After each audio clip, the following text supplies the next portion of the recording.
નમસ્કાર વિદ્યાર્થી મિત્રો, કેમ છો? મજામાં?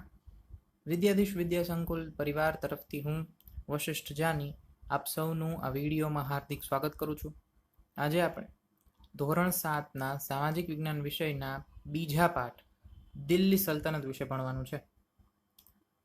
ગયા 2 લેક્ચરની અંદર આપણે પહેલો પાઠ જોયો હતો કે જેની અંદર આપણે રાજપૂત યુગ, મધ્યયુગની અંદર રાજપૂત યુગ જે હતો એની વિશે વિસ્તૃત માહિતી મેળવી હતી કે કઈ રીતે ઉત્તર અને દક્ષિણ ભારતમાં છે એ નવા નવા રાજવંશોનો ઉદય થતો ગયો અને ધીમે ધીમે દિલ્હી પર પહેલા સલ્તનત કાળ અને ત્યારબાદ મુઘલ કાળ છે એ આવી ચૂક્યો હતો, પોતાનું શાસન શરૂ કરી દીધું હતું.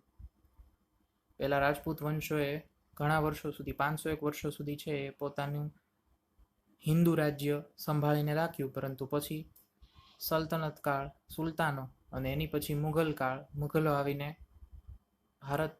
ભારતના અનેક રાજ્યો પર શાસન કરતા થયા. હવે બીજા પાઠની અંદર આપણે દિલ્હી સલ્તનત વિશે અભ્યાસ કરવાનો છે. તો હવે બધાનું વિડીયોમાં ધ્યાન. પ્રાચીન કાળથી જ દિલ્હી ભારતીય રાજનીતિમાં કેન્દ્રમાં રહ્યું છે. હાલની આપણે વાત કરીએ આધુનિક કાળમાં તો આપણું રાજધાની કઈ છે? આપણા દેશની રાજધાની છે દિલ્હી. એમ પ્રાચીન કાળથી એટલે જૂના સમયથી જ દિલ્હી છે એ ભારતીય રાજનીતિ, ભારતની જે રાજ્ય નીતિ છે એના કેન્દ્રમાં દિલ્હી જ રહ્યું છે. 12મી સદીમાં તોમર અને ચૌહાણ રાજપૂતોના સમયમાં દિલ્હી વેપાર વાણિજ્યનું એક મહત્વનું કેન્દ્ર હતું. હવે આપણે વાત કરીએ 12મી સદીની, તો 12મી સદીની અંદર તોમર અને ચૌહાણ આ 2 રાજપૂતો, એમનો સમય ચાલુ હતો, 2 રાજપૂત વંશોનો. એમના સમયમાં દિલ્હી વેપાર વાણિજ્યનું એક મહત્વનું કેન્દ્ર હતું. 13મી સદીની શરૂઆતમાં દિલ્હી સલ્તનતની સ્થાપના થઈ. 12મી સદી પૂરી થઈ, 13મી સદીની હજી શરૂઆત હતી. એ સમયમાં છે એ દિલ્હી સલ્તનતની સ્થાપના થઈ. ઈસવીસન 1206 થી ઈસવીસન 1526 દરમિયાન ઉત્તર ભારતના વિશાળ વિસ્તાર પર શાસન કરનાર શાસકોને સુલતાન અને શાસનકાળને દિલ્હી સલ્તનત તરીકે ઓળખવામાં આવે છે. જો તમને સમયગાળો, ચોક્કસ સમયગાળો દિલ્હી સલ્તનતનો આપી દીધો. ઈસવીસન 1206 એટલે કે 13મી સદીની શરૂઆતના વર્ષમાં જ થી લઈને ઈસવીસન 1526 દરમિયાન ઉત્તર ભારતના વિશાળ વિસ્તાર ઉપર, ખાસ કરીને ઉત્તર ભારતના એના વિશાળ વિસ્તાર પર જે શાસન કરનાર શાસકો હતા એમને કહેવામાં આવ્યું સુલતાન, અને એનો જે શાસનકાળ હતો એને કહેવામાં આવ્યું દિલ્હી સલ્તનત. 1206 થી 1526, બરાબર, લગભગ 301 વર્ષનો સમયગાળો છે. તો હવે આની અંદર આ શાસકો મૂળભૂત રીતે તુર્ક અને અફઘાનના મૂળના હતા. મૂળ ક્યાંના હતા? તુર્કના અને અફઘાનના, તુર્કી અને અફઘાની લોકો હતા. આ 350 વર્ષ દરમિયાન દિલ્હી સલ્તનતમાં કુલ 5 વંશોએ સત્તા ભોગવી. જો 350 વર્ષનો સમયગાળો છે, 1206 થી 1526 નો અંદાજે, બરાબર. આ સમયગાળાની અંદર દિલ્હી સલ્તનતમાં કુલ 5 મોટા મુખ્ય વંશોએ સત્તા ભોગવી. કયા કયા? જેમાં ગુલામ વંશ, ખલજી વંશ, તુગલક વંશ, સૈયદ વંશ અને લોધી વંશ, આ 5 વંશોનો સમાવેશ થાય છે. કયા કયા? ખાસ યાદ રાખજો, દિલ્હી સલ્તનતના 5 વંશો: ગુલામ વંશ, ખલજી વંશ, તુગલક વંશ, સૈયદ વંશ અને લોધી વંશ. દિલ્હી સલ્તનતની સાથે આપણે આ પાઠમાં વિજયનગર અને બહમની સામ્રાજ્યનો પણ અભ્યાસ કરીશું. જો જે રાજ્યોમાં થોડા ઘણા રાજપૂતો હતા કે હિન્દુ રાજ્ય હતો એવા પણ દિલ્હી સલ્તનતની અંદર હતા, જે વિજયનગર અને એની વિશે આપણે આગળ માહિતી વધારે મેળવશું. અત્યારે આપણે એમાં નથી જતા. અત્યારે આપણે વાત કરીએ દિલ્હી સલ્તનતના શાસકોની. તો સૌથી પહેલા 5 વંશોમાં આપણે લઈશું ગુલામ વંશ. ગુલામ વંશનો સમયગાળો કેટલો હતો? તો કે ઈસવીસન 1206 થી લઈને ઈસવીસન 1290 સુધીનો સમયગાળો. ઈસવીસન 1192માં તરાઈના બીજા યુદ્ધમાં શિહાબુદ્દીન ઘોરીએ પૃથ્વીરાજ ચૌહાણની સામે નિર્ણાયક વિજય મેળવી દિલ્હીમાં સલ્તનતની સત્તાનો પાયો નાખ્યો.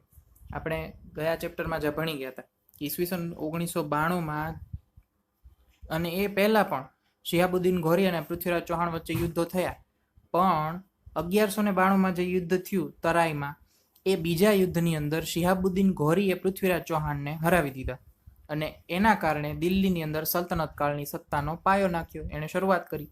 મુહમ્મદ ઘોરીના ગુલામ કુતબુદ્દીન ઐબક મામલુક વંશનો હતો.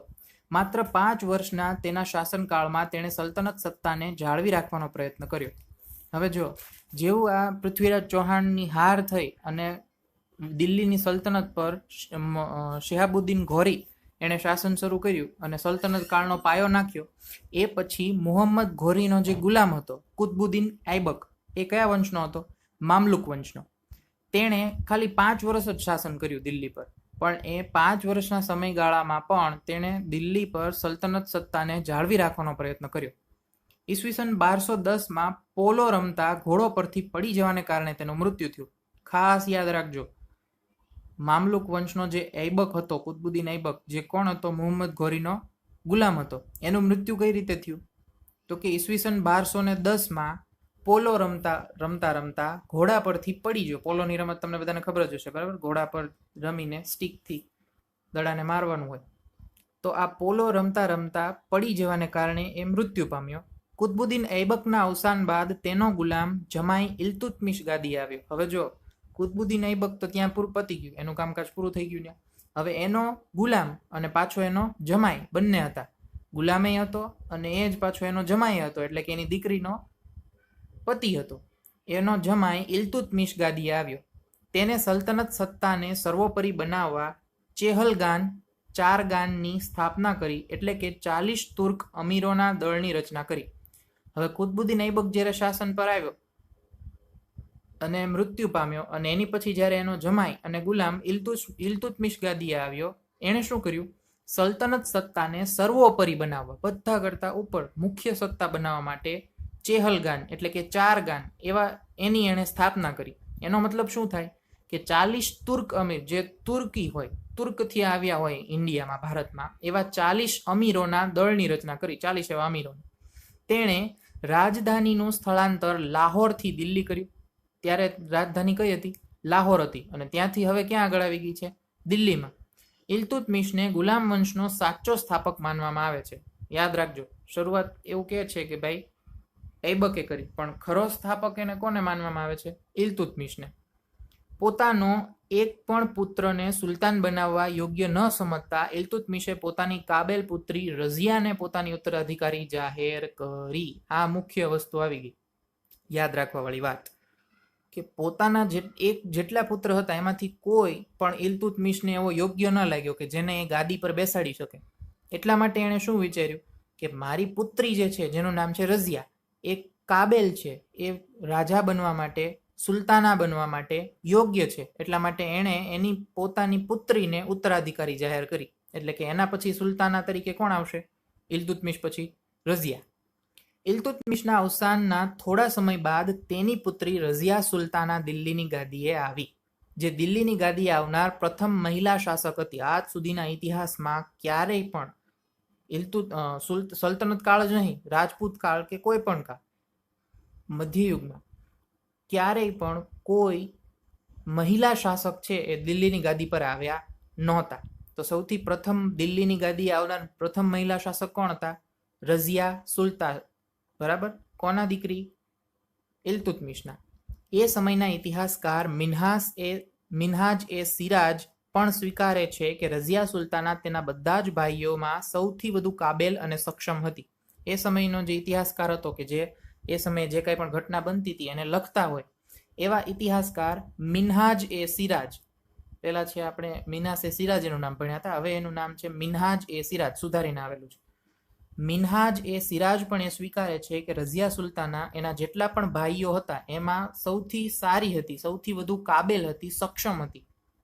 આમ છતાં એક મહિલા શાસનકર્તા તરીકે માન્યતા મળવી ખૂબ જ મુશ્કેલ હતી. એ સમયમાં સ્ત્રીઓનું નામ જે છે, સ્ત્રીઓની જાતિ છે, એને પુરુષ કરતા ઉતરતી ગણવામાં આવતી. એને કોઈ પણ સ્ત્રી ક્યારેય કોઈ પુરુષ જેટલી મહાન, સારી, કાબેલ ન હોઈ શકે એવી લોકોમાં માન્યતા એવી હતી. એટલા માટે દરબારીઓએ પણ તેને સ્વતંત્ર શાસક તરીકે સ્વીકારવા રાજી ન હતા. જેટલા પણ એના દરબારમાં બેસતા હતા એ દરબારીઓ પણ એને સ્વતંત્ર રીતે શાસન આપવા માટે રાજી નહોતા, કે અમારા રાજા કોઈ સ્ત્રી ન હોઈ શકે, એવું દરબારીઓનું માનવું હતું. અમીરોની સત્તા લાલસા અને સતત ચાલતા વિદ્રોહોએ તેના શાસનનો અંત આણ્યો. હવે જે 40 અમીરોને લાવ્યા હતા એમની સત્તા લાલસા, એટલે કે દિલ્હીની ગાદી પર બેસવાની એમની લાલસા, એમનો લોભ, અને સતત ચાલતા વિદ્રોહ પણ એમના રાજ્યમાં, સુલતાનાના રાજ્યમાં ચાલુ જ હતા. કારણ કે એક સ્ત્રી શાસક કોઈને પણ ગમતા નહોતા. એમની માટે રાજા છે, એમની એવી છબી હતી મગજમાં કે રાજા એટલે પુરુષ જ હોય. ક્યારેય કોઈ સુલતાના એટલે કે સ્ત્રી તેમનો રાજા તેમનો શાસક બની શકે નહીં. તેના અવસાન પછી 6 વર્ષ સુધી રાજ્યમાં અંધાધૂંધી ચાલી. જ્યારે રઝિયા સુલતાનાનું મૃત્યુ થયું એના પછીના 6 વર્ષ સુધી રાજ્યમાં અંધાધૂંધી ચાલી. રાજા બનવા માટે લાલસા, પોતાની જે રાજા બનવાની, સુલતાન બનવાની હતી એને કારણે એકબીજામાં ખૂબ જ અંધાધૂંધી ચાલી.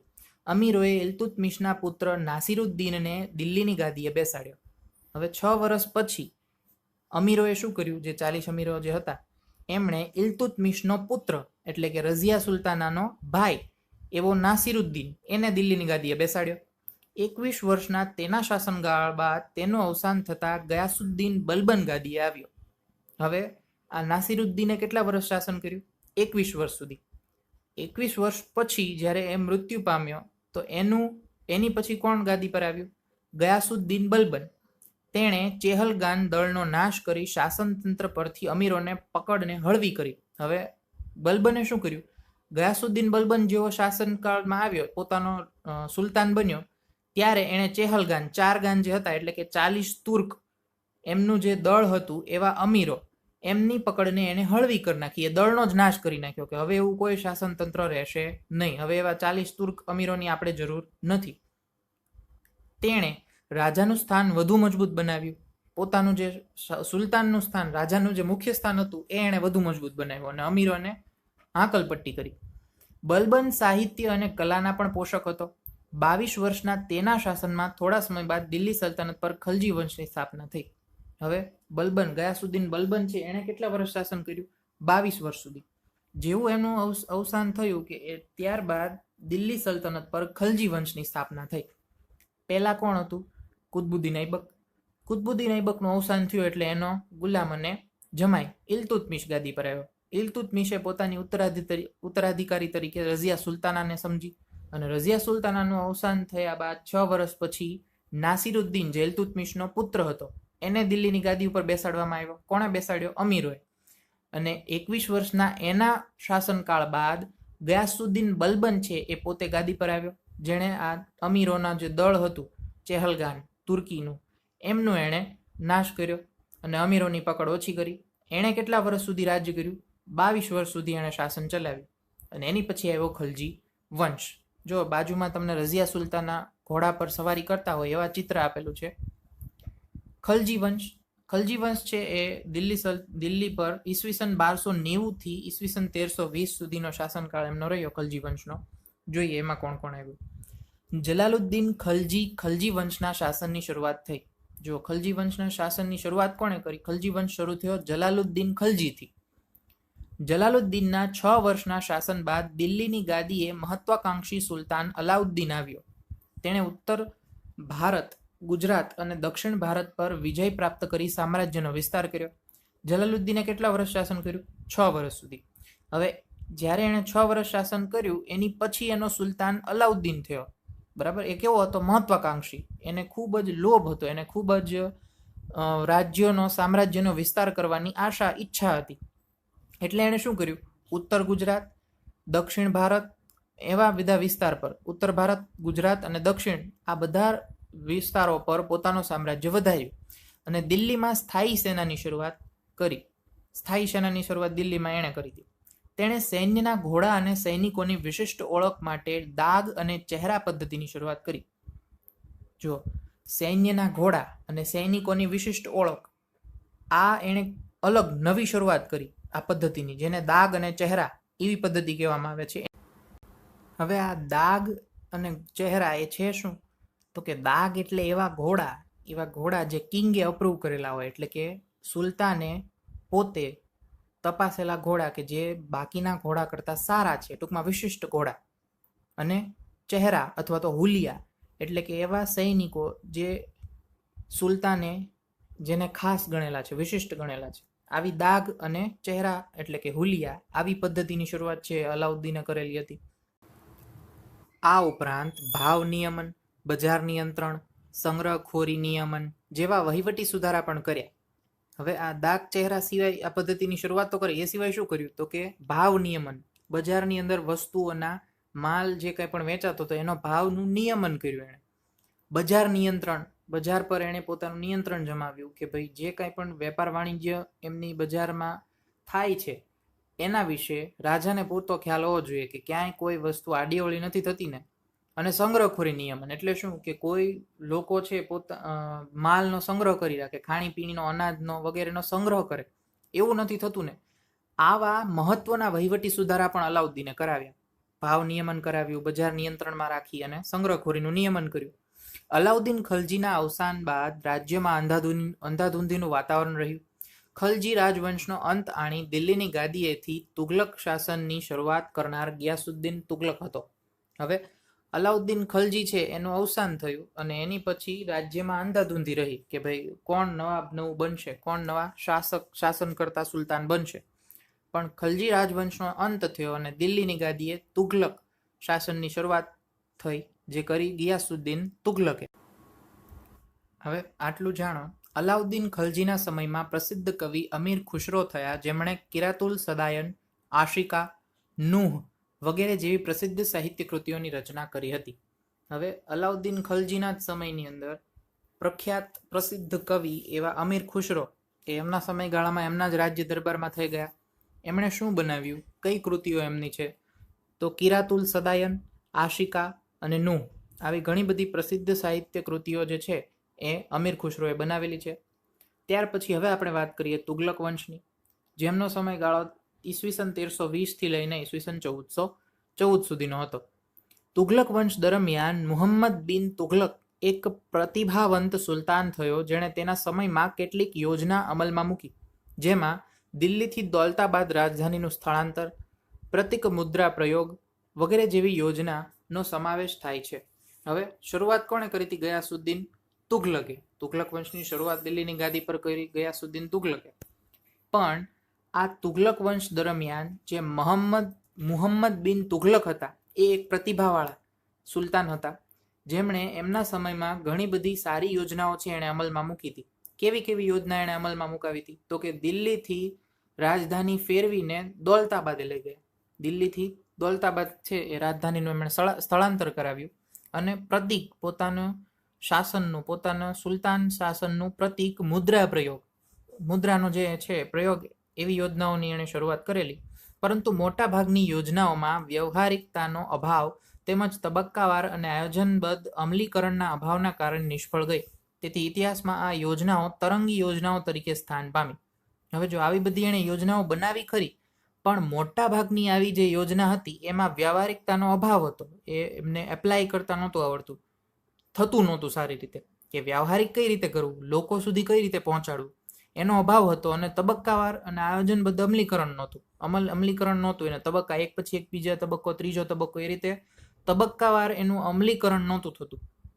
અને આ યોજનાઓને અમલમાં મૂકવાની કોઈ આયોજન જ નહોતું. એના કારણે આ બધી યોજનાઓ નિષ્ફળ ગઈ અને આથી તેને ઇતિહાસમાં તરંગી યોજનાઓ કહેવાય છે. તરંગી એટલે કેવી યોજનાઓ કે જે અમલમાં જે પ્રસિદ્ધ થઈ ગઈ પણ એને અમલમાં એ મુકાવી શક્યા નહીં. મુહમ્મદ તુગલકના સમયમાં આફ્રિકન મુસાફર ઇબ્ન બતુતા ભારતની મુલાકાતે આવે. મુહમ્મદ તુગલક બાદ તેનો પિતરાઈ ભાઈ ફિરોજ શાહ તુગલક ગાદીએ આવ્યો. હવે જો કયા વિદેશી મુસાફર મુહમ્મદ તુગલકના સમયમાં આવેલા? તો એ છે આફ્રિકન મુસાફર ઇબ્ન બતુતા. બરાબર. હવે મુહમ્મદ તુગલકનો જ્યારે અવસાન થયું ત્યારે એની પછી ફિરોજ શાહ તુગલક છે એનો પિતરાઈ ભાઈ, કઝિન હતો, એ ગાદી પર આવ્યો.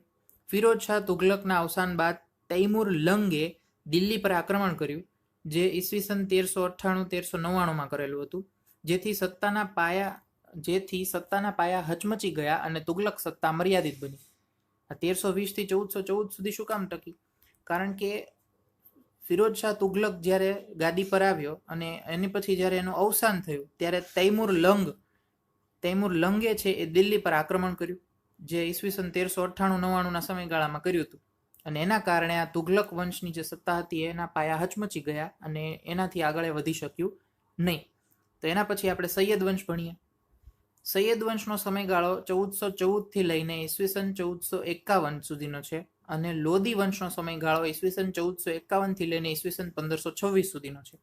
બરાબર, યાદ રાખજો, આ સમયગાળા પણ પરીક્ષામાં પૂછાઈ શકે. બરાબર. તુગલક વંશના સમયમાં તુગલક વંશના શાસનના અંત બાદ ખિજ્ર ખાં એ સૈયદ વંશની સ્થાપના કરી. હવે તમને એક્ઝામમાં પૂછાય કે ભાઈ સૈયદ વંશનો સ્થાપક કોણ? તો ખિજ્ર ખાં. સૈયદ વંશ બાદ બહલોલ લોદીએ લોદી વંશની સ્થાપના કરી. બરાબર, બે વંશો આપણે ટૂંકમાં સમજવાના છે. તો તુગલક વંશનો અંત આવ્યો, એની પછી ખિજ્ર ખાંએ સૈયદ વંશની સ્થાપના કરી અને સૈયદ વંશ પછી બહલોલ લોદીએ લોદી વંશની સ્થાપના કરી. બહલોલ લોદી સલ્તનતનો પ્રથમ અફઘાન શાસક હતો. જો અત્યાર સુધી તુર્ક લોકો હતા, જે આ બધા આવ્યા હતા અમીરો, પછી આ તુગલક વંશ, મુઘલ વંશ, મુઘલ વંશ શું, ખલજી વંશ, આ સૈયદ વંશ, આ બધા ક્યાંના હતા? તુર્કના હતા. પણ બહલોલ લોદીએ જે લોદી વંશની સ્થાપના કરી, તો એણે ત્યારથી અફઘાન શાસનની, અફઘાનના રાજાઓ જે છે એ પણ અહીં આવતા થયા. તો એવો પ્રથમ અફઘાન શાસક હતો બહલોલ લોદી. લોદી વંશનો અંતિમ બાદશાહ ઇબ્રાહિમ લોદી હતો, જે ઈસવીસન 1526માં બાબર સામે પાણીપતના પ્રથમ યુદ્ધમાં હાર્યો અને એને કારણે સુલતનત યુગનો અંત આવ્યો અને મુઘલ શાસનની શરૂઆત થઈ. હવે આ લોદી વંશ કે જે અફઘાન સરદારોનો હતો, એવા બહલોલ લોદીનું જ્યારે શરૂઆત કરી અને એની પછી જ્યારે લોદી વંશનો છેલ્લો બાદશાહ જે ઇબ્રાહિમ લોદી હતો એનું શાસનકાળ શરૂ હતો, ઈસવીસન 1526ની આ વાત છે.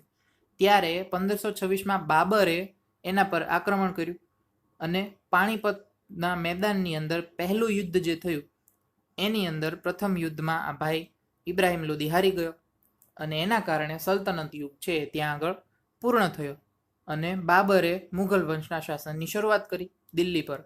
બરાબર, હવે આપણે આ સલ્તનત યુગની, દિલ્હી સલ્તનતની રાજ્ય વ્યવસ્થા જોવાની છે. ઈસવીસન 13મી સદીમાં સ્થપાયેલ દિલ્હી સલ્તનત ભારતમાં રાજ્ય શાસન વ્યવસ્થાની દ્રષ્ટિએ વિશિષ્ટ હતું. 13મી સદીમાં જે દિલ્હી સલ્તનતની શરૂઆત થઈ ત્યારથી ભારત છે એ રાજ્ય શાસનની જે વ્યવસ્થા હતી એની દ્રષ્ટિએ ખૂબ જ વિશિષ્ટ હતું. દિલ્હી સલ્તનત શાસનમાં કેન્દ્રમાં સુલતાન હતો. બરાબર, મેઇન કોણ, મુખ્ય કોણ? સુલતાન. એ તો દરેકમાં આપણે જોયું હતું કે છેલ્લે અંતે તો અંતિમ નિર્ણય કોનો હતો? રાજપૂત યુગમાં રાજાનો જ હતો. એમ સુલતાનત કાળમાં પણ કોનો હતો? સુલતાનનો જ હતો. સુલતાનની સત્તા સર્વોપરી ગણાતી. બધાથી ઉપર જો કોઈ હતો તો એ સુલતાન જ હતો, જે સર્વોચ્ચ સેનાપતિ, કારોબારીનો સર્વોચ્ચ વડો અને સર્વોપરી ન્યાયાધીશ પણ હતો. સર્વોચ્ચ સેનાપતિ એટલે કે મુખ્ય સેનાનો પતિ, એટલે કે બધા કરતા ઊંચું પદ જો કોઈનું સેનામાં હોય તો એ કોણ હતું? રાજા જ હતું. કારોબારીનો પણ સર્વોચ્ચ વડો, જે કાંઈ નિયમો બનાવવાની વાત છે એને અમલ કરાવવાની વાત છે એમાં કારોબારીમાં, અને ન્યાયાધીશ તરીકે ન્યાય આપવામાં પણ સર્વોપરી મુખ્ય કોઈ હોય તો એ કોણ હતા? સુલતાન જ હતા. સુલતાનને મદદ કરવા માટે એક મંત્રીમંડળ હતું. મંત્રીમંડળ પણ એમણે પોતાની મદદ માટે રાખેલું.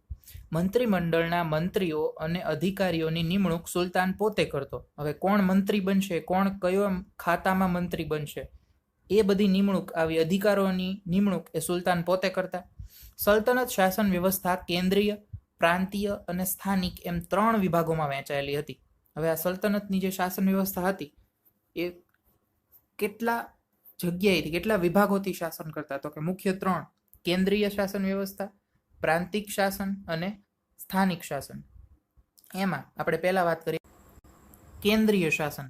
સુલતાન પછી મંત્રીમંડળ મુખ્ય હતું. હમણાં જેમ આપણે પહેલા વાત કરી એમ કે પોતાની મદદ માટે એક મંત્રીમંડળની રચના સુલતાન કરતા, તો એ સુલતાન પછી મુખ્ય હતું.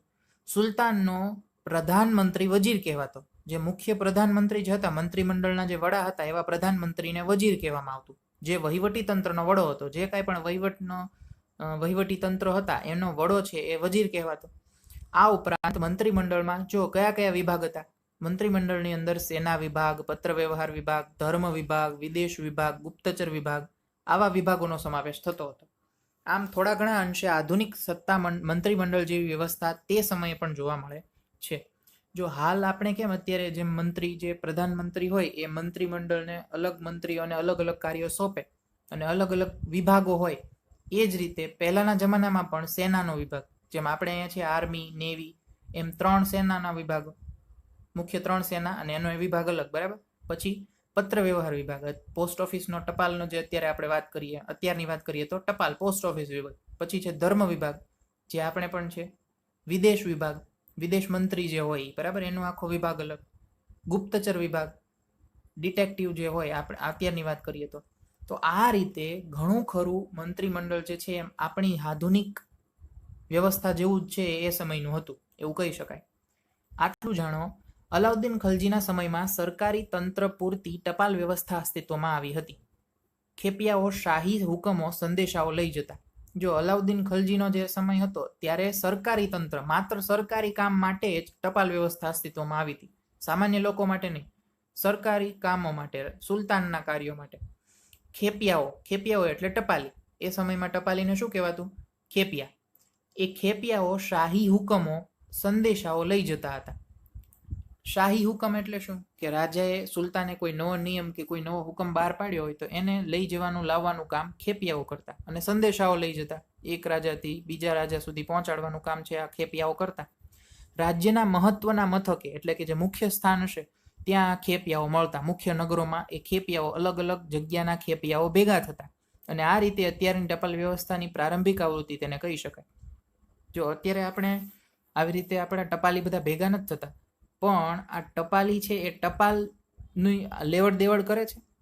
જે હાલ જે વ્યવસ્થા છે એવી જ પ્રારંભિક વ્યવસ્થા છે એ સમયમાં હતી એવું કહી શકાય. પ્રારંભિક આવૃત્તિ જ ગણી લો એની, કે જેમ અત્યારે આપણે ટપાલ બોક્સમાં નાખીએ ને ત્યાંથી ટપાલી આવીને લઈ જાય, અને પછી મુખ્ય ટપાલ ઓફિસ જે હોય ત્યાં એ બધી ટપાલ ભેગી થાય અને ત્યાંથી એને ડિસ્ટ્રીબ્યુટ થાય, વહેંચણી કામ થાય, એ પણ ટપાલી આપવા જાય બધાને, બરાબર. એ રીતે ત્યારે એવી કોઈ ખાસ મથક જે હોય, પહેલાની વાત કરું છું સલ્તનત કાળમાં, તો એવા રાજ્યના મહત્વના મથકે આવા બધા ખેપિયાઓ ભેગા થાય અને એકબીજાને ટપાલની વહેંચણી કરે, જેમ અત્યારે થાય છે ને એવું જ થતું. ત્યાર પછી પ્રાંતીય શાસન. સલ્તનત કાળમાં પ્રાંતને જાગીરમાં વહેંચવામાં આવતું, જેને ઇક્તા કહેવામાં આવતું. ઇક્તાનો વડો ઇક્તેદાર કે મુક્તિ કહેવાતો, જે પ્રાંતની કારોબારી અને ન્યાયતંત્રનો વડો હતો. હવે સલ્તનત કાળની આપણે વાત કરીએ તો પ્રાંત જે હોય, જે પ્રાંત છે, પ્રદેશ છે, એને જાગીરમાં વહેંચવાય, જાગીરની અંદર વહેંચી નાખવામાં આવતું, અને એને શું કહેવાતું? જે જાગીરના જે ભાગલા પડતા એ હતા ઇક્તા કહેવામાં આવતું. અને ઇક્તાનો જે વડો હોય એને ઇક્તેદાર કહેવામાં આવતું. યાદ રાખજો, પહેલું તો એ કે પ્રાંતને જાગીરમાં વહેંચવામાં આવતું, અને આ જાગીરને ઇક્તા કહેવામાં આવતું. જે નાની નાની જાગીરો વહેંચી એને ઇક્તા કહેવાતું, અને ઇક્તાનો જે વડો હતો, જે મુખ્ય વ્યક્તિ હતો, એને કહેવામાં આવતું ઇક્તેદાર અથવા તો મુક્તિ. જે પ્રાંતની કારોબારી અને ન્યાયતંત્રનો વડો હતો, જે એ પ્રાંત પૂરતો કારોબારીનો જે કંઈ પણ વહીવટ હોય અને ન્યાયતંત્ર, આનો વડો, એનો મુખ્ય જે છે એ ઇક્તેદાર કે મુક્તિ હતો. તેનું કાર્ય જમીન મહેસૂલ એકત્ર કરવાનું અને સુલતાનને જરૂર પડે ત્યારે લશ્કરી મદદ કરવાનું હતું. જો આની ઉપરથી તમને કંઈક યાદ આવ્યું હશે, કર મહેસૂલ છે એને એકત્ર કરવાનું અને સુલતાનને, રાજાને જરૂર પડે ત્યારે લશ્કરી મદદ કરવાનું. યાદ આવ્યું કાંઈ? રાજપૂત શાસન વ્યવસ્થામાં જે કામ સામંતો કરતા એ કામ સલ્તનત કાળની અંદર ઇક્તેદાર કે મુક્તિ કરતા. રાજપૂત યુગમાં સામંતો આવું જ કંઈક કરતા ને. પહેલું તો એ કે કરની વસૂલી કરતા, અને એમાંથી થોડો ભાગ રાજાને આપતા, થોડો પોતાની પાસે રાખતા, અને એનામાંથી પોતાનું લશ્કર અલગ તૈયાર કરતા, જે રાજાને જરૂર પડે ત્યારે પોતાનું લશ્કર એને મોકલતા. એવું જ સુલતનત કાળની અંદર ઇક્તેદાર કરતા, કર વસૂલી કરે અને જ્યારે જરૂર પડે ત્યારે સુલતાનને લશ્કરી મદદ કરે. જો કે અલાઉદ્દીન ખલજી અને મુહમ્મદ તુઘલકના સમયમાં કેન્દ્રીય સેનાને મહત્વ આપી ઇક્તેદારો પર નિયંત્રણ સ્થાપવામાં આવે. આવું બધું ક્યાં સુધી? તો કે અલાઉદ્દીન ખલજી અને મોહમ્મદ તુઘલક એ બેના સમયગાળા સિવાયમાં આવું હતું. જ્યારે આ બંને શાસનમાં આવ્યા ત્યારે કેન્દ્રીય સેનાને જ મહત્વ આપ્યું અને ઇક્તેદારો પર નિયંત્રણ રાખી નાખ્યું. ઇક્તેદારોને વધુ સત્તા આપવામાં આવી નહીં. એની પછી છે સ્થાનિક શાસન. પ્રાંત પછીના એકમને જિલ્લા અને તાલુકામાં વહેંચવામાં આવતા, જેને અનુક્રમે શીખ અને પરગણા કહેવામાં આવતા. ગામનો વહીવટ મુખી કે મુકદ્દમ કરતો, તેને પરવારી અને કારકુન મદદ કરતા. જો હવે પ્રાંત પછીનો જે એકમ હતો એને જિલ્લો અને તાલુકો એવી રીતે વહેંચી દેવામાં આવતું, બરાબર. હાલને કેમ આપણે, એટલે હાલના સમય પ્રમાણે જિલ્લા તાલુકા, પણ એ સમયે શું કહેવાતું? પ્રાંત પછી જે આવે એને કહેવામાં આવતું શીખ. કોને? જિલ્લાને.